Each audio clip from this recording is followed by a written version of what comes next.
अल्लाह अकबर, अल्लाह अकबर, जिंदाबाद जिंदाबाद जिंदाबाद जिंदाबाद जिंदाबाद। अल्लाह लाइट लाइट डाल दो नारे तकबीर, नारे तकबीर। भाई युवक साहब स्वागतम, भाई युवक साहब स्वागतम, भाई युवक साहब स्वागतम, पीर जला मोहिबुल्लाह साहब भाई साहब स्वागतम। नारे तकबीर, नारे तकबीर।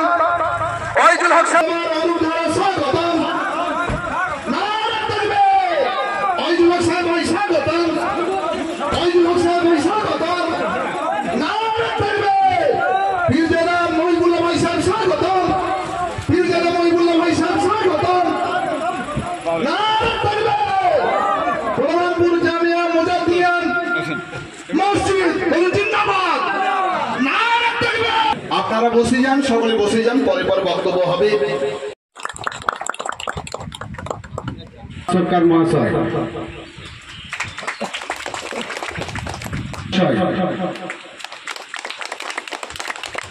মাননীয় উদয় হাজরা মহাশয়কে বরণ করে নিচ্ছেন বিশিষ্ট সমাজসেবী রহমত আলী সরকার মহাশয়। এরপর বরণ করে নিচ্ছি একটু আমাদের লক্ষ্মীপুর গ্রাম পঞ্চায়েতের প্রধান মাননীয় উমা দ্বীপ মুখ থেকে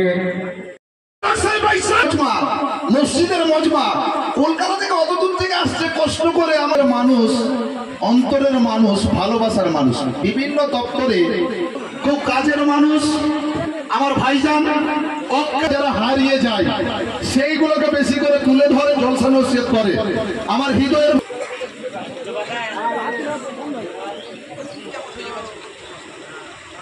হ্যালো,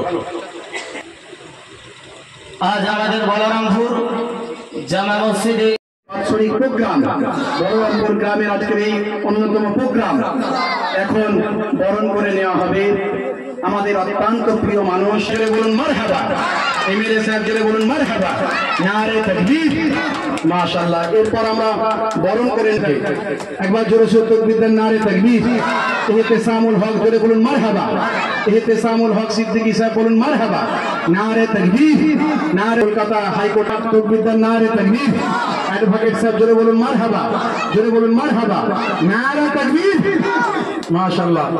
এখন আমরা বরণ করে নেব আমাদের মাঝখানে আত্রী সম্মানিয়া রুবি বেগম মহাসচিবের দায়িত্বে আছেন জনাব দেওয়ান আনিসুর রহমান সাহেব।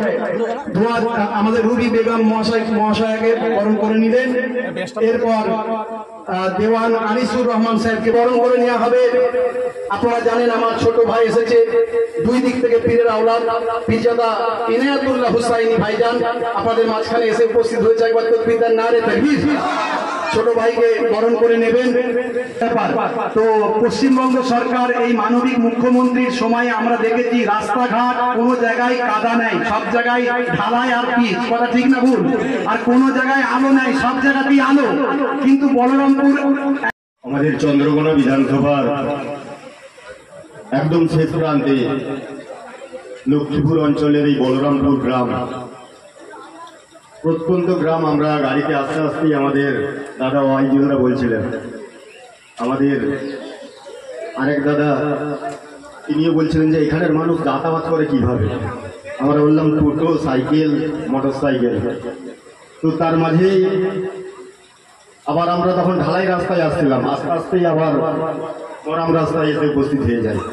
দাদা বললেন, আরে অরূপ এখনো তোমার মাটির রাস্তা এখানে? না দাদা, মাটির রাস্তা নয়, এটা মরাম ছিল, এখন মাটি হয়ে গেছে।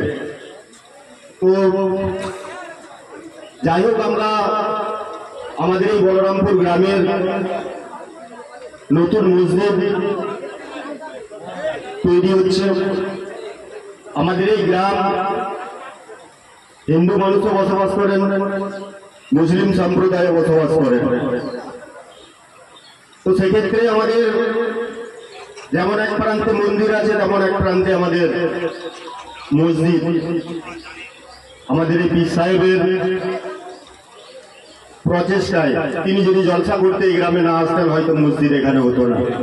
তিনি যদি উপলব্ধি না করতেন যে এখান থেকে 5 কিলোমিটার গিয়ে সেখানে আমাদেরকে মসজিদে আমাদের নামাজ পড়তে যেতে হয়, তো 5 কিলোমিটার আমরা কেন যাব? আমাদের গ্রামের বাচ্চারা, ছোট ছোট বাচ্চারা, বয়স্ক মানুষরা, ওনারাই 5 কিলোমিটার যাবেন কিভাবে? বলে পায়ে হেঁটে, না হলে সাইকেলে। তো যাই হোক, আমাদের এখানে, আমাদের এই গ্রামে মসজিদ হয়েছে। আমরা উপরওয়ালার কাছে আমরা দোয়া করার সুযোগ পেয়েছি।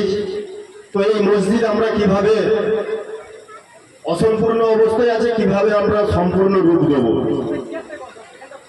সেই জন্যই আজকে আমরা সকলেই এখানে উপস্থিত হয়েছি। গ্রামের মানুষরা এখানে উপস্থিত হয়েছেন। উপস্থিত আছেন আমাদের আজকের এই সভার সভাপতি আমাদের পীর সাহেব আছেন করিমতলা দরবার শরীফের। উপস্থিত আছেন আমাদের সকলের প্রিয়, আমাদের চন্দ্রকোনার গর্ব, আমাদের দাদা, আমাদের রাজনৈতিক অভিভাবক ওয়াইজুল সাহেব, ওনাকে আমি অনেক ধন্যবাদ জানাই। আমরা যেখানে ওনাকে ডাকি, আমরা চন্দ্রকোনার মানুষ, সেখানে উনি পৌঁছে যান। সে ছোট্ট ছোট্ট সভাই হোক, এই দূর থেকে, কলকাতা থেকে তিনি এখানে ছুটে এসে আমাদের মধ্যে উপস্থিত হন। ওনাকে আমি ধন্যবাদ জানাই, ওনার সুস্বাস্থ্য কামনা করি, উনি দীর্ঘজীবী হন, এটা আমি উপরওয়ালার কাছে প্রার্থনা করি, দোয়া করি। আমাদের প্রবীর দাস মহাশয়, ওনাকেও আমি ধন্যবাদ জানাই। বেগম মহাশয়া, ওনাকেও আমি ধন্যবাদ জানাই। আমি ধন্যবাদ জানাবো এই অঞ্চলের আমাদের অঞ্চল প্রধান, আমাদের উমা হাজরা মহাশয়া, দলের আশীর্বাদে উনি জেলা পরিষদে গিয়ে উপস্থিত হয়েছেন। আপনাদের এই প্রতিনিধি, আপনারা কিছুদিনের মধ্যে মাটির রাস্তার দেখতে পাবেন না।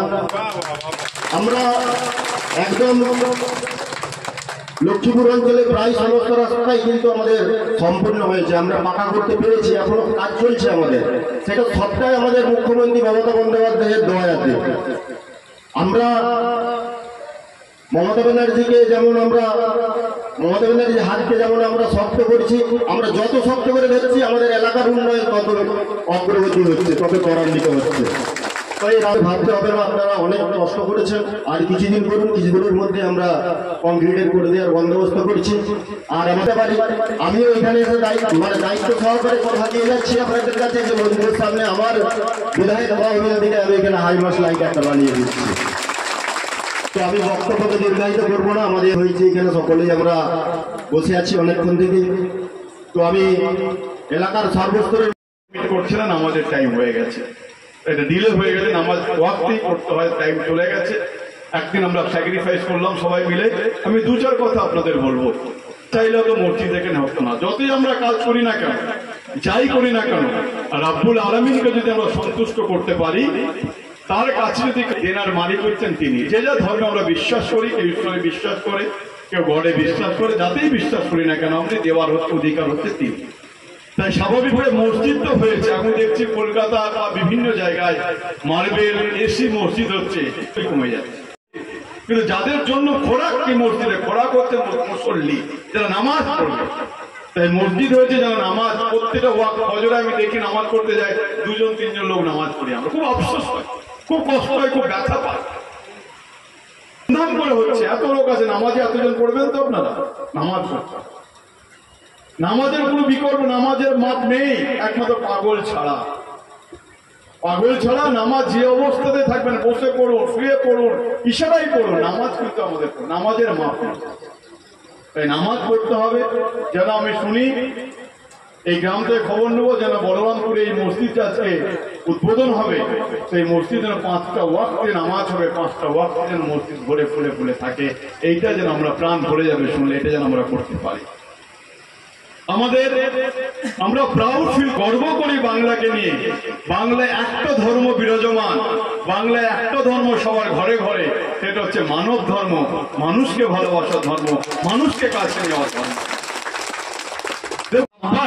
एक बलरामपुर का मस्जिद से होता है, আর किसी से भी नहीं, আর किसी से भी नहीं, আর किसी से भी नहीं। সকলে ভালো থাকবেন, সুস্থ থাকবেন।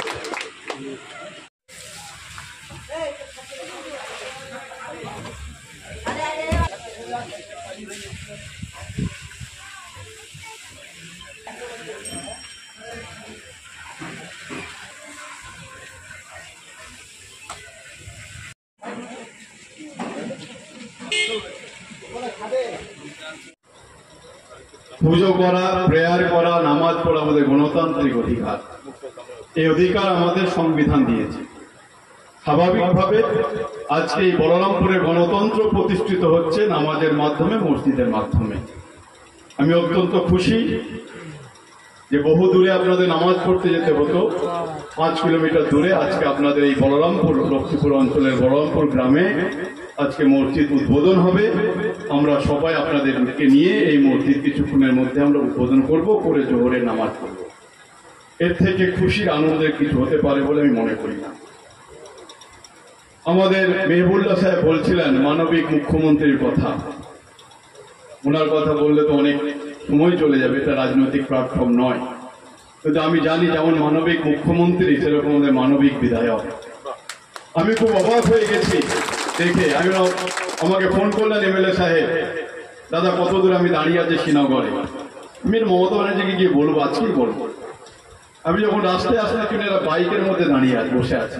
এমএলএ সাহেব ভালো যে এইটাই বাংলা, এইটাই তৃণমূল কংগ্রেস, এরকম বিধায়ক। আমরা দেখবেন, আমরা যাই যখন বিভিন্ন জায়গায়, একটা এমএলএ সাহেবের গাড়ি বাড়ি দেখলে মাথা খারাপ হয়ে যাবে না।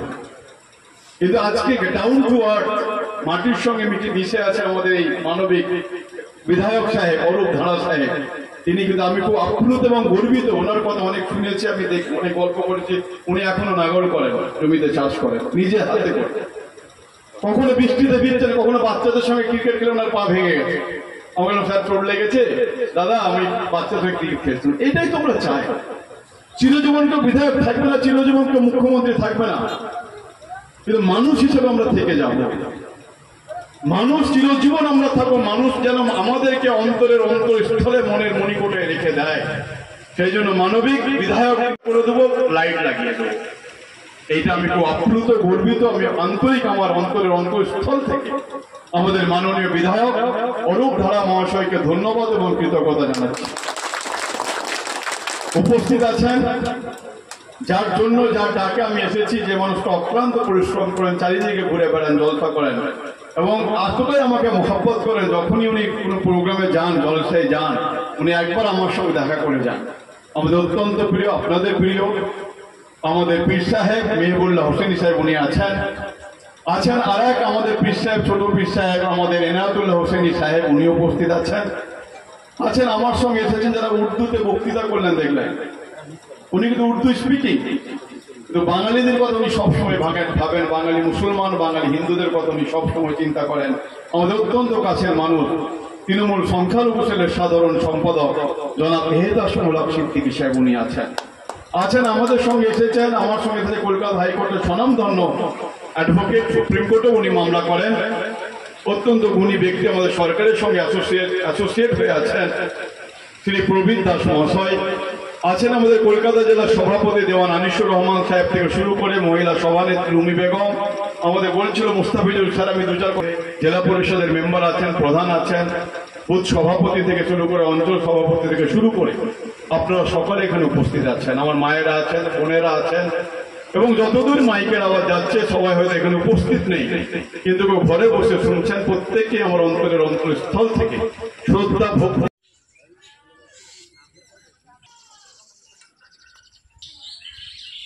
আমরা দেখতে পাচ্ছি অনেক বিশিষ্ট ব্যক্তিবর্গরা ইতিমধ্যে মঞ্চে উপস্থিত হয়ে যাবেন। ওনাদের অভিনন্দন। বলরামপুর গ্রামবাসীদের কাজকে সম্পন্ন করার জন্য আমরা দেখতে পাচ্ছি আমাদের গ্রামের অনেক বিশিষ্ট চন্দ্র রায় মহাশয় দেখতে পাচ্ছি, আমরা দেলোয়ার বাবুকে দেখতে পাচ্ছি, আমরা